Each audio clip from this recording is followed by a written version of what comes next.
Welcome to FoodBiz Plus. This is the Food Business School at the Culinary Institute of America's monthly conversation with food innovators and entrepreneurs who are addressing pressing challenges in the food system. I'm delighted that you're here today so we can have a conversation about what you're up to at Impossible Foods. And what we try to do is you and I can chat. We can keep our eyes on this chat box down below in the left, and our participants can send us questions and we can respond to those or weave them in. Usually I try to keep my eye on that and see if we can guide the conversation so we're addressing the interests of the people who are with us. And then we also record this so that people can view it in the future who aren't able to join us today. So and this topic is very, very interesting and popular. The topic being, how are we going to address the needs of both the kind of industrial agriculture, well, how do we address the needs for nutrition and health in a planetary, in a sustainable way for the planet? I guess that's a better way of putting it. And Impossible Foods is really founded with a mission to really transform the way we think about creating food and eating food. So why don't you tell us a little bit about Impossible Foods, what its mission is and what you're doing, and then you and I can get into the details of the how you're building the company and the product and going to market. And we'll talk a little bit about your background too, David, because I think it'll be really interesting to our guests. Sure. Well, that'll be the least interesting part, but let's start with the interesting part, Impossible Foods. So we are almost 6 years old, founded with a mission that is not just ambitious, it's a bit audacious. We are trying to make it so that we not disrupt alone, recreate the global food system, particularly the one that serves animal-based products like meat and dairy. And we're trying to do it amazingly by creating craveable meat and dairy that a meat eater like me would love, but that's entirely made out of plants. Because you see, if we do that, like we have with the Impossible Burger that just launched, in that case, we save 95% of the land and we use a quarter of the water and produce an eighth of the greenhouse gases. And we happen to believe that you can't do that unless you have a product that appeals to the heart of the market, the meat eater. That, in fact, we know that if you have a strongly appealing product to those who are already looking for something plant-based, that more than likely you're a lovely niche business, but that you're not going to have the impact or the size or scale. So we were founded 6 years ago by a gentleman named Pat Brown. Pat is candidly this rock star scientist from Stanford. He's had this long, distinguished career. He's rumored to be a Nobel Prize candidate one day for having helped invent DNA microarrays and having founded the Public Library of Science. And he desired to leave Stanford only for the biggest problem to solve. You fast forward to today, working in stealth and quietly, well-funded, by the way, not by philanthropists, but by venture capitalists that are cold and mercenary like me. And we were ready to launch a product. So the board and Pat brought me on, and we created a business team to take the mission in science and turn it into something sustainable and real, a business. I came to the business with an odd background. I spent 8 years at Del Monte Foods, where Will, you and I got to know each other first, eventually running the branded business there. I spent time doing a big retail turnaround called Best Buy in the middle of the country. And I recently spent time as part of the team that Mark Pincus brought in at Zynga when he stepped away as a public company CFO. So, it's food, retail, and tech. And functionally, it's probably a third, marketing, strategy, and finance. I'm a mile wide and an inch deep, and excited to take on something big.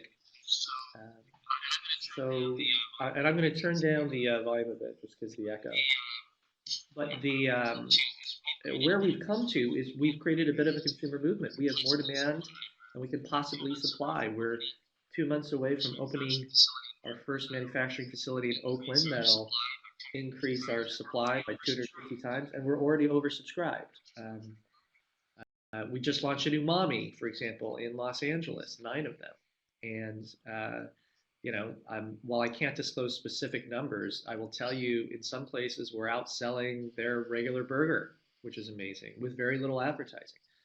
So I think we got lucky on timing. I think consumers um, suddenly, for us anyway, discovered something new that they've been asking for a long time. And so here's what consumers are saying. They're saying, geez, I love a delicious burger, but I would love to feel less guilty about it. Or another way they talk to us is, you kind of make me feel that I can eat a delicious burger and help change the world. And I think we have to be early in being one of the companies that can So begin to let's fulfill that unpack desire. this a little So that's bit, where we are. because let's talk a little bit about, first of all, the pain points around the way conventional beef, the hamburgers that fill the fast food supply chain, are farmed. We know that probably 40 to 45% of climate impact comes from industrial agriculture. So there's a huge amount of methane and other pollutants that come out of industrial feedlots. We also know that the use of antibiotics in animals has grown dramatically. Michael Pollan wrote a wonderful article a number of years ago about how he actually purchased a steer in a conventional beef process to learn about how it's raised and how it's priced, and just how much pressure there is actually on the farmers to make money in the system. Nobody's really getting rich doing this. So we've got that piece, and then we've also got population growing, and the appetite, whether we like it or not, some cultures moving who've been historically vegetarian moving into wanting more and more beef. It's certainly or meat. It's certainly in many places considered a luxury. We take it very much for granted. So you've got really growing appetite for that. You've got climate pressure.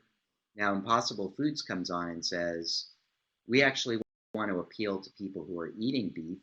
We almost want to fool them into thinking they're eating beef when they're actually eating a plant. So why don't you talk about how you've kind of constructed this product in such an interesting way for the hedonics and the experience of the product to mimic what we're already familiar with? Yeah. Well, what's interesting is, first to echo all your points. It's a great opportunity when almost every side of the issue is broken. JBS, the largest meat manufacturer in the world, based out of Brazil, recently had, of course, its public financial report. And to take beef, for example, I think they showed recently that every single pound of product they sell at a loss. And the farmers that are producing a lot of the livestock as well as the feed, as you say, are at least here in the U.S. having an awful hard time sustaining their businesses, and the consumer's not happy. The consumer tries to forget, we found, where the stuff comes from. I mean, meat eaters love meat, but they really don't want to know or think about how they're getting it. So the problem exists all around. Our solution to the problem was first to set a high bar and to say, listen, our definition of success is the consumer loving it. And if the consumer loves it and we can produce it at or below the cost of what it takes to produce the current product, we can create enough economic room, enough profit for multiple stakeholders to have a sustainable future. And we didn't launch until nearly half the people in a blind study, these are meat eaters across the country, not on the coasts, half the time in a blind study when they had a burger from us and a burger from a cow, we didn't tell them anything, tried it in a controlled experiment, and nearly half the time they just said, yeah, I like the burger on the left. And the burger on the left was the Impossible Burger. And so when you have a product that has the hedonics that can really compete on deliciousness, and by the way, not be identical. The reason why I corrected you on imitating is I think we're going to be even more delicious than to a meat eater. But we may not be exactly the same in taste, texture, smell, aroma. Delicious and wonderful nonetheless. Once we had the product, we had to figure out, well, how do we innovate in terms of creating a consumer movement for it? Because the preconceived notion is that the hockey pucks of the past, as I like to say, which I've said in the press recently, is all you get out of a plant-based product. So, we've been talking to consumers about, well, okay, cows eat plants and turn it into meat, happens to be themselves. We take plants and we turn it into meat at a fraction of the impact. And we're also borrowing the credibility of tastemakers. So we first launched with Chef David Chang at Momofuku because he's just known to be a bit of a badass of cuisine. People follow him for great innovative food. He's angered PETA. Like he's been unfair and unkind to vegetarians across the world. But when you go to his Momofuku restaurants, you're going to get a great meal. And now you fast forward. That was the first. We're at 20 now. Chefs has varied from the Chris Cosentino, who has literally been picketed by PETA recently, all the way to Tracy Desjardins. And now we're at chains. So now we're at, the Umamis in LA and the Bear Burgers of New York. And we're still seeing the same dynamic across extremely exclusive fine dining to more accessible burger joints, which is meat eaters are looking for a tasty burger, but they want to feel good about how it's made and what it says about their life. Well, let's talk a little bit about how you've gone from an experiment, a whole new process. I mean, I think what's so interesting about this, and I hope we can talk about this because it's such a different way of starting a food company than we've had in the last 50 or 60 years. Most of the innovations in food have been, in culinary design or some kind of form of packaging or processing that has enabled a product to scale up. So, I was just thinking the other day about, remember the Hot Pocket that Nestle bought for $1 billion? Yeah. Remember that company?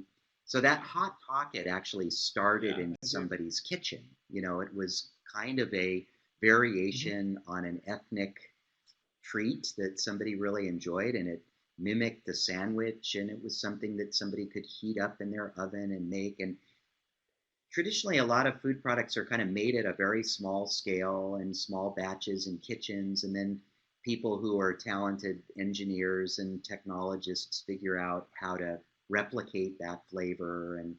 But most of the time it's mixing ingredients that we're really familiar with. So in some respects you've done that, but you've used a much more sophisticated, scientifically derived, if you would, if I could use that, combined with kind of a culinary focus to create a whole brand new product. So I love it when you tell the go-to-market story in this very narrow, sophisticated way. And there are also some real major constraints to scaling up a brand new process, correct? So you're working with what you've got. Yeah, no, you're right. Yeah, so I think it's interesting. There's so much to talk about. I think, well, one, based on a question that I'm seeing on the screen, from the very beginning, our task had to be to appeal to the meat eaters. We in no way are interested in appealing to the vegan, vegetarian, and in fact, our first product is an indication of that. I mean, it's so meaty that many vegans and vegetarians are put off by it. I mean, remember, this is a bloody burger when served as tartare or rare, all the way to medium well, because it has the same molecule actually that makes red meat red. It's not beet juice or food coloring. I mean, it's literally the same molecule. It's called heme, to answer the question on the screen. And then to answer yours, Will, I remember at Del Monte Foods, we had a huge Walnut Creek facility, great engineers, great scientists, 200 plus. And we, like all the other food companies, looked at innovation as a function of the finished experience, right? And then we optimize the color or the taste or the shelf life or the cost. What we've done here is completely different.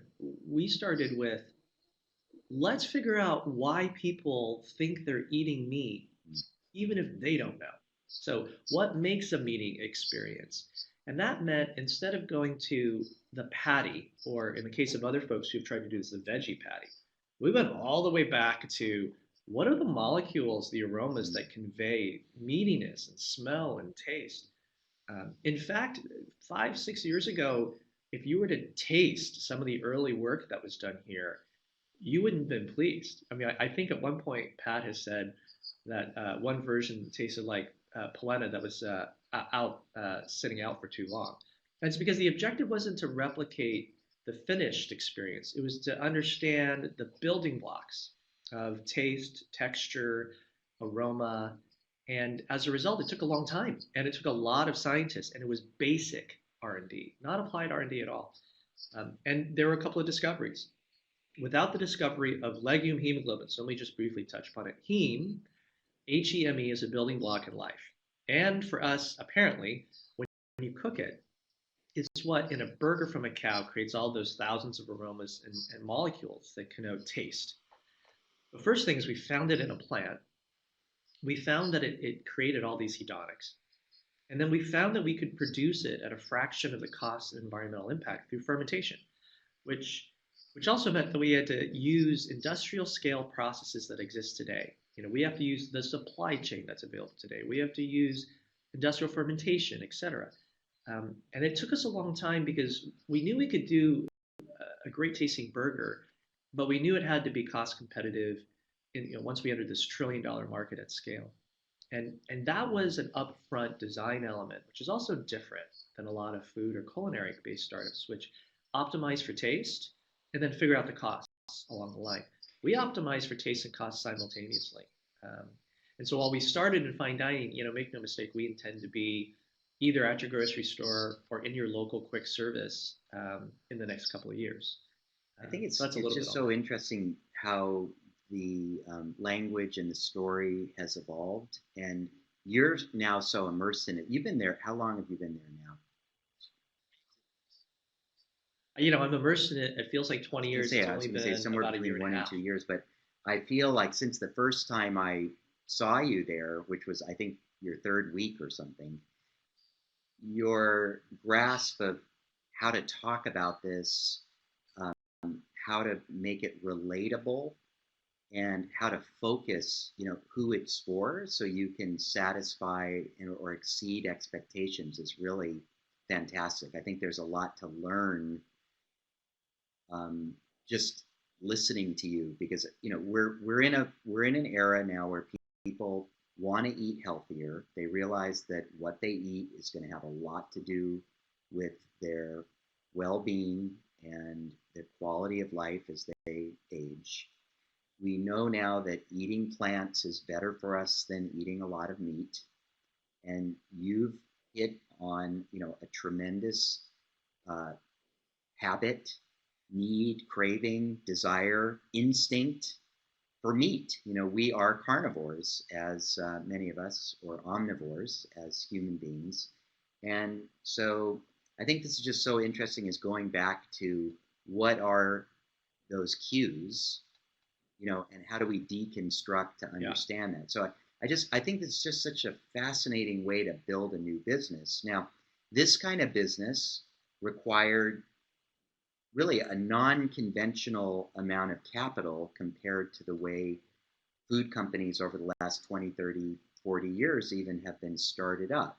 That's another thing that's new, and I think that's another thing that your background is sort of uniquely suited to, because in the past, you and I would look at small food product companies, and for the most part, they would be bootstrapped with friends and family resources to get to a point where they'd receive market validation. And it wasn't usually, remember the 10 million in sales and 1 million in profit milestone? That was sort of Oh what yeah. used to unlock Yeah. meaningful capital. It wasn't until you proved that investors would even talk to Right. you. You were really on your own. You had to really demonstrate that you could break through in the market on scant resources. This is before corporate venture capital. It's before traditional venture capital decided food was an interesting market. So to your point about timing, The other thing that's been so fascinating is this confluence of now we see what the costs of healthcare are, and now as a country we're going to Right. be arguing over, do we take away the health benefits of 23 million people? And when we do that, we're going to push those costs just into a completely different part of society. That's another topic probably to talk about later or not at all today. Yeah. But I find what's so fascinating now is that the capital is willing to bet way ahead of the market. And I think for me, what's interesting, and I think what the venture capitalists are going to learn in this process is that food does not necessarily scale like technology, even though the Yeah. markets are enormous and exciting. I think to put a fine point on it, we are very fashionable, those of us who are deemed to be in food tech. And like any frothy space, some investors are going to get very badly burned. And you're right. Back in the day, to be entrepreneurial in food, you had to be scrappy for a long period and demonstrate profitability and growth before checks would come in. And it's because we were being all evaluated against the valuation expectations of a lower multiple food industry, bluntly. And the industry itself so devoid of innovation. There were very few comps that a young entrepreneur could point to and say, look, we really are a promising financial investment. That began to change. For example, I mean, there are these certain companies, you created a number of them, but not to compliment you too much. So let's pick other examples. So like Blue Buffalo, right? Which is, if you look at it, it's a pet food company, a pet snacks company with real capex and really tough supply chains and traditional customers in retail, et cetera. But this is a company that used, incredible marketing, incredible digital marketing, as well as profiling of who their consumers were to command tech multiples. So, you began to see about 5 or 6 years ago these hyper growth food companies that really could create financial return. And then I think you began to see tech companies, tech investors, begin to play with food. And what they saw was, okay, heavy capex, potentially slow growth for the incumbents. But as we started the conversation, the consumer desire for something better and just the math on the population presented a $1 trillion problem to solve. So Impossible Foods, candidly, was initially invested the way any tech company is invested. Sometimes I like to tell the other folks that I try to mentor on this topic, it's like the mission to Mars or the moon, right? Huge amount of funding. We are going to do it. It wasn't once we have the engine that we think will get there, we'll get another tranche of funding. No, it's a big check against a really big idea. And ultimately, on these big check, big idea companies, there comes a time where you better have some demonstrable proof. And for us, candidly, I think that was around a year and a half to 2 years ago. I was hired by the board and Pat with the explicit deliverable to be met of prove it. Take the science and the mission and show you can create a movement from a consumer standpoint. And I noticed there's a question about lab grown meat. This is also what's interesting. You're seeing lots of investment in what can be viewed as the same space. But if you think about the differences in different companies' approaches, they're pretty significant. You know, we, for example, thought very early on about, well, we better be able to make it as cheap or cheaper when we scale. And for that not to be a technology leap and focus on the hedonics. Others are taking a different direction. Lab grown or cultured meat, as it's sometimes is on the one hand, they're not leaping on hedonics because they're literally growing from stem cells, the stuff that we get from cows and chickens, etc. But they're taking a huge leap on what technology is yet to be created on getting it cost competitive. And frankly, whether or not it has a positive impact on resources and on the environment. So we're all taking bets, right? It just happens that Impossible Foods took the bet on we're going to make sure this thing can be accessible, be great for the environment, and we're going to bet that we're going to find a way to deliver on the taste and texture and smell. And I think that's why we were in stealth and quiet about it for 3 out of the So, what last would six be years. your home run value creation milestone in the next 12 to 18 months? I mean, you're working with David and you're working with Tracy and I you're think getting into some other regional, but what does success really look like for Impossible Foods? so. Let's take it in shorter bits. In the next 5 years, what does success look like for Impossible Foods? One, we're global because there's a global demand for great tasting burgers and chicken and fish for that matter, and there's a global need for our mission to deliver against the environment and health. So one, we're truly global.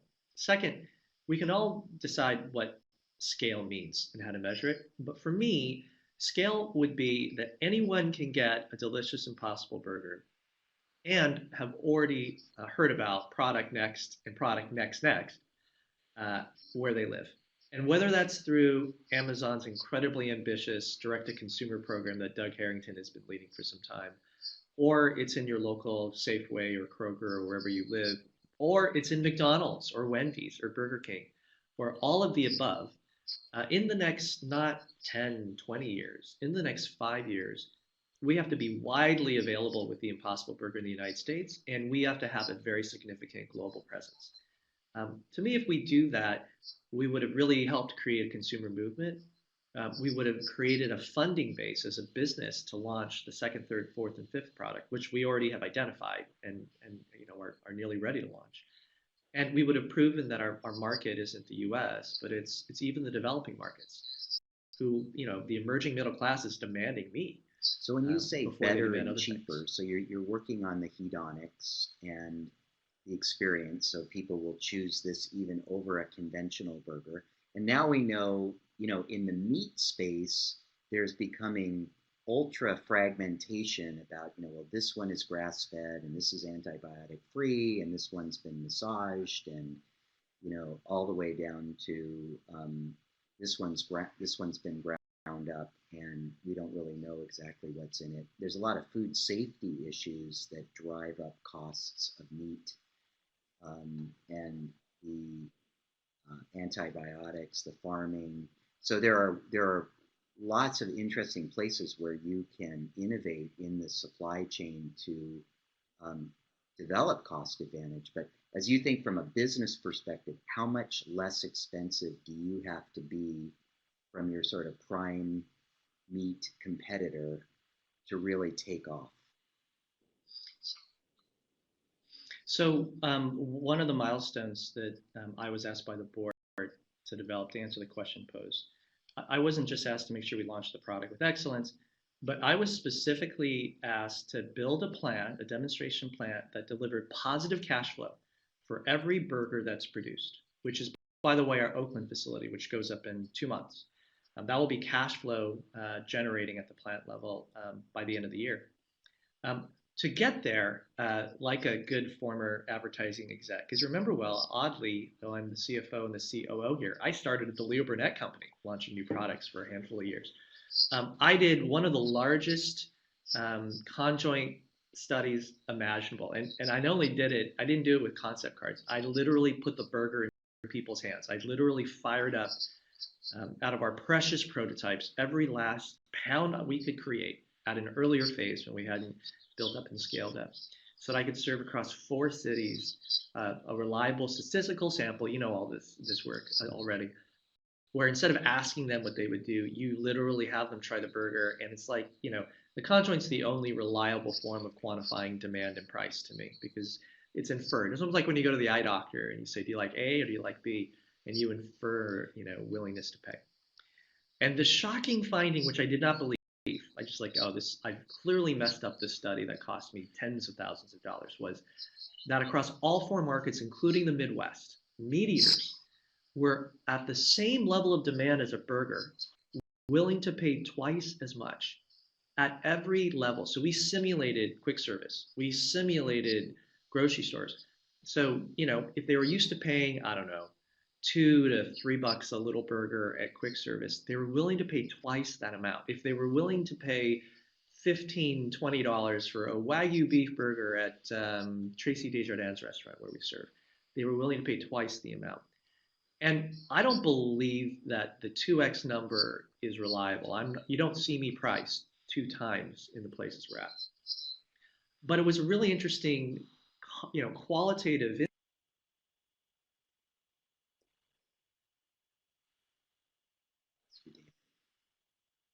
Lost David for a moment.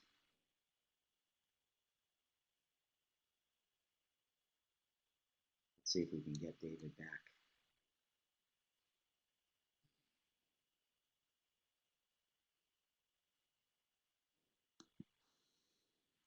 Let's see if I can get mission control here to help us.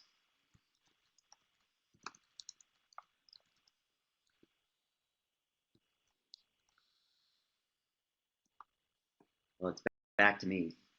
David's, we're going to try to get David back. If you've got more questions, please send them in.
All right.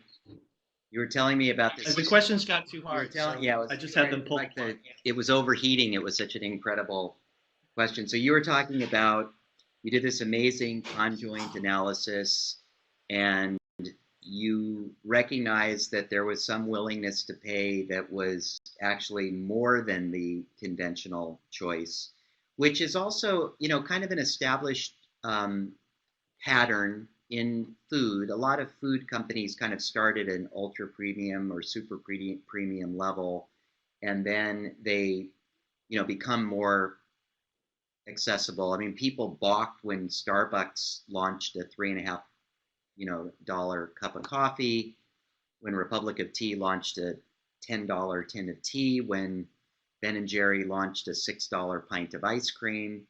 But, people begin to appreciate the quality and they kind of stretch. But that, candidly, and we'll talk about this more later, that leaves a lot of people out of the market. Yeah. And I want to make a distinction because while a lot of folks have started premium, I was going to finish my thought before my laptop imploded. Though I could price twice as high, our strategy for every channel we enter is actually instead to be competitively priced, so as to increase and see how high the demand can be. Now, the reason why we chose fine dining, which I consider a channel, is because the burger is unique, we found, with consumers. The burger, people love a slider at White Castle, and they love a fine dining burger that's 5.5 ounces made out of Wagyu beef. It's one of the few forms, actually, in food that translate extremely well from the top to the bottom.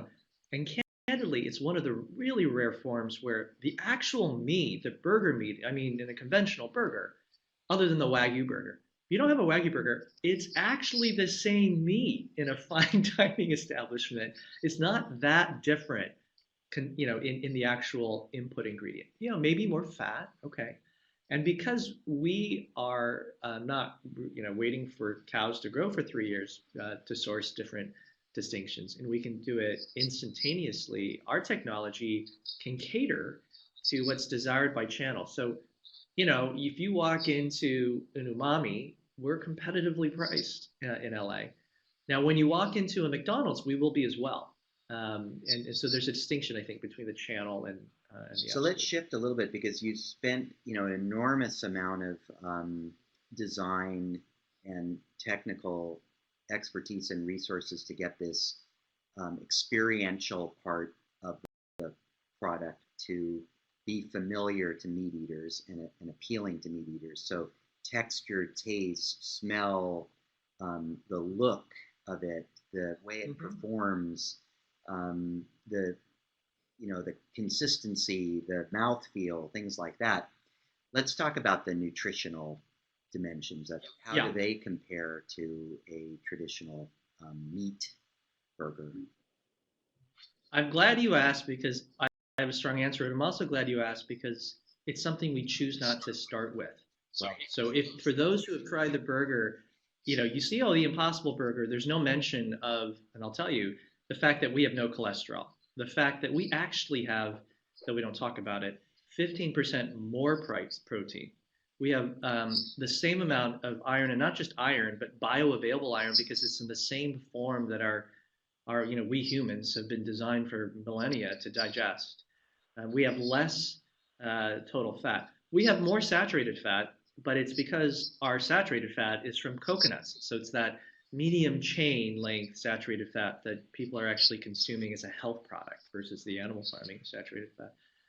So we like to think that our product competes head to head on taste, on health, and blows away, obviously, the competition on environmental impact.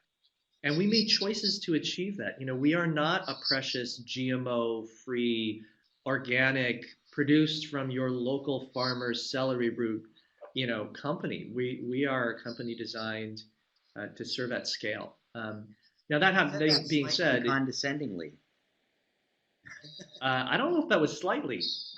It's a choice. And, in my yuppie household, we consume massive amounts of the products that I just condescendingly mentioned. But it's an important distinction on how we chose to go to market versus a lot of new food brands. For those of your students who are interested in founding their own company, they usually found them on the highest quality craftsman-like creation that they know food enthusiasts want. It's interesting because we crafted ours starting with the masses, and then back into improving the hedonics for the influencer channel, which we think to be fine dining and celebrity chefs. Now, one of the things that when I first tried the product a couple years ago, and I don't know if you're still doing this, but I found it slightly perplexing that you'd put this little flag in the burger that you sampled to me, and on that flag was the picture of a cow. Yeah, we don't do that You're not anymore. doing that anymore. You changed that No, because that. we rebranded. One of the first things, we met. We actually I served the burger 3 weeks into the job. I mean, just as an illustration to the folks who are listening in, you know, um, I started with the consumer proposition. My theory was, while I have operations and supply chain and everything else, in order to get a great mission-driven, incredibly strong science-driven company to be a wonderful high-growth business, that I needed to start by creating the consumer movement inside the company. And so we changed marketing firms. We hired a brand new team of marketers first. We did that conjoint study first, but people thought I was crazy. Here comes the guy who's also the CFO, by the way, and he's like, okay, we're going to spend hundreds of thousands of dollars right now and use every ounce of the product we have to learn about how to position it to consumers. Our current positioning, interestingly, still has a flag, and on one side of the flag at Umami, you'll see the Umami symbol because by God, they're our customer, and you are all our consumers. And on the other side of the flag is this little moniker, and we don't explain it. It's called the Impossible Earth. So internally, we call it the Zing.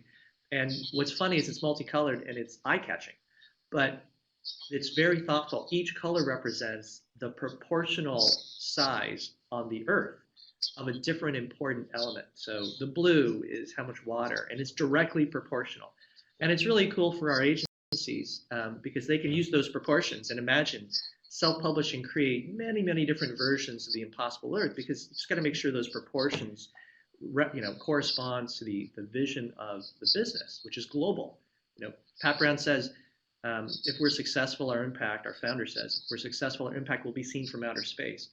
And the reason why we did that is it was an indicator that you'll never hear about our environmental mission first if you're a consumer. You're going to see the burger or whatever we come out with next shortly. But once you like the taste to create trial, the provocation is the name, impossible. Why is it impossible? But we found that trial is created after you've checked the taste box when people are like, wow, well, like, what's the story? And then you can get into, you're on the right side of history, consumer. You just thought you had a delicious burger that's not as bad for your health. Well, actually, we're creating a movement to make a difference globally. That is the hierarchy of needs that we satisfy, which is why we rebranded the company this way, and why you'll see it consistently now as a different flag. People have probably noticed that you've used this term, we're starting a movement, several times. I find this really interesting because this is almost kind of beyond brand building. We've talked about brands forever in food, but you're talking about a movement. Where I see the movement too is really in the student population. We have a lot of really interesting students at Food Business School, taking classes like Concept to Shelf or Food Venture Lab. At Berkeley, we have a class now for the first time. We have this sort of super lab that's a combo of the chemistry department and the engineering department, and it's a bunch of undergrads trying to replicate seafood, as a project. So this has just been unheard of. People didn't work on these kinds of problems. But what I find so interesting is that the talent and the passion and the resourcefulness are all coming together to really reinvent. This is a place where people feel like they can find meaning in their activity in life. And one of the things that's really inspiring when you listen to your founder, Pat, talk is he says, yeah, for me, impact would be looking at satellite data showing that, that there's less animals being used for this reason on the earth, and maybe other outputs are that human health is improving dramatically and water resources are improving. And so I think that's exciting. But I want you to talk a little bit about the art of managing that, because you make it sound really easy, but this idea of managing kind of the difference between the vision and the current reality, there's a lot of creative tension in there.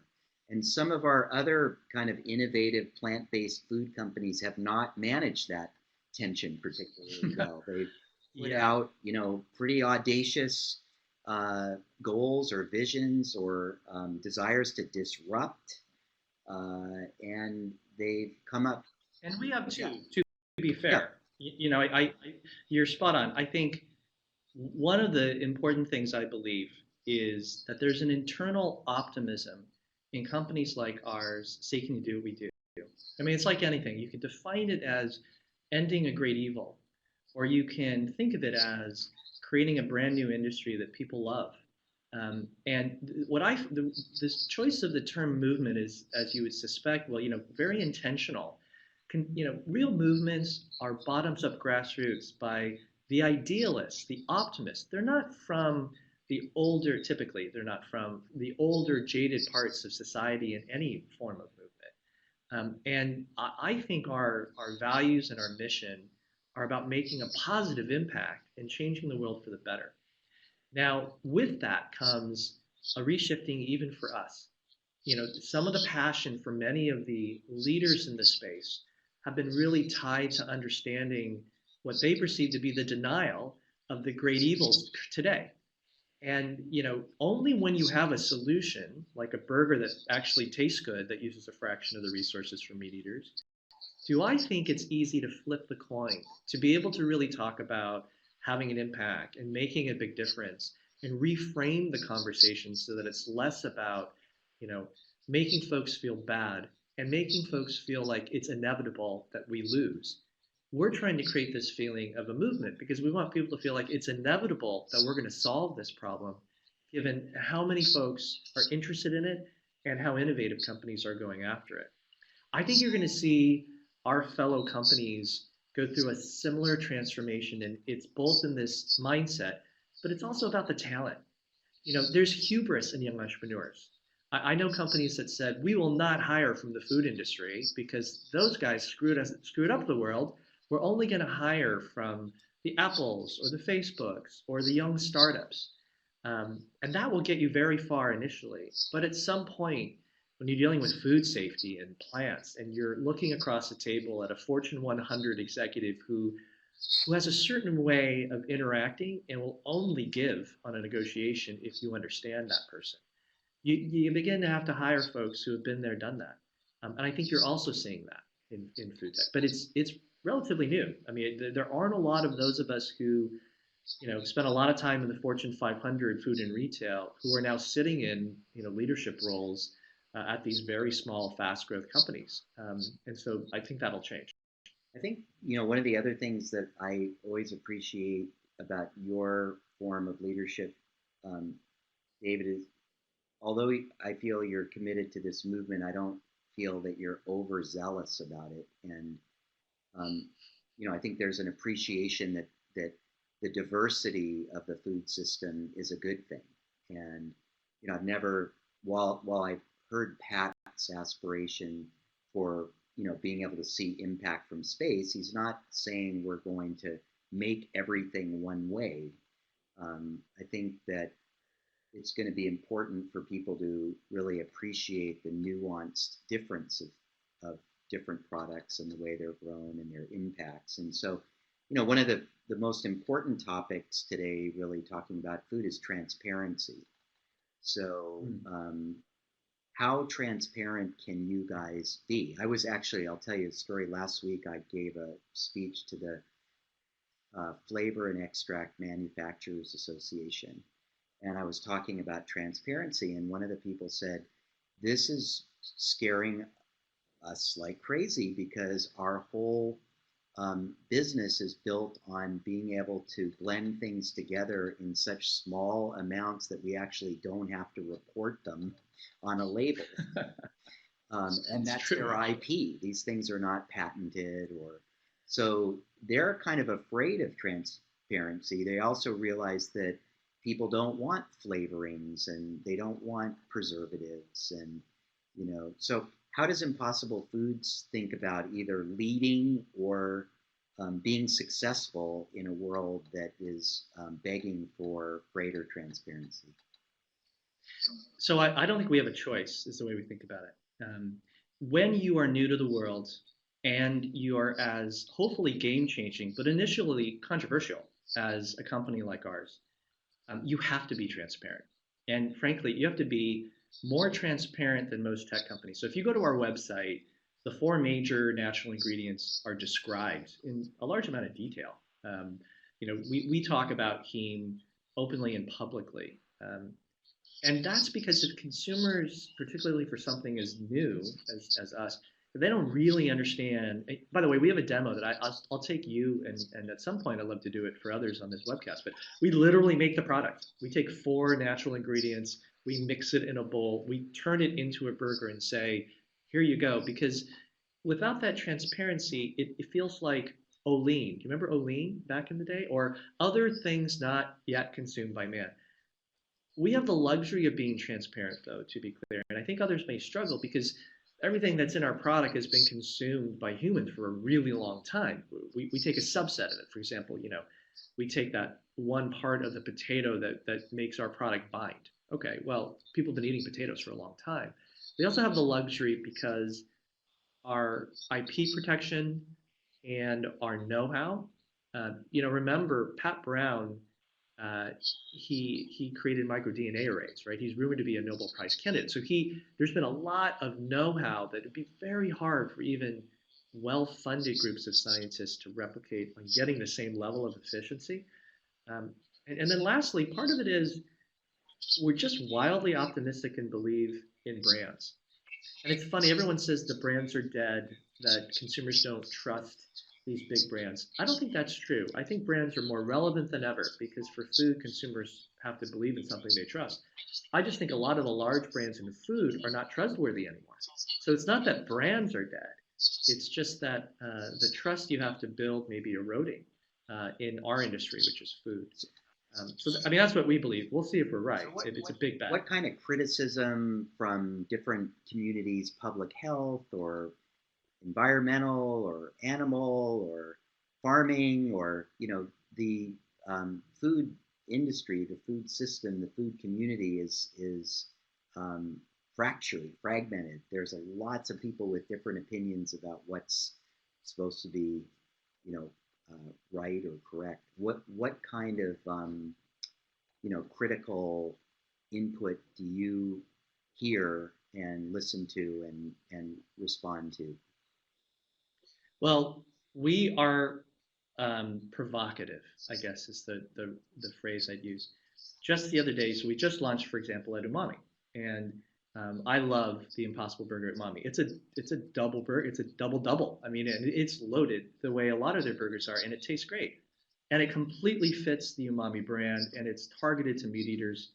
And at least initially, I think I compliment that team because Umami has done very well by the burger.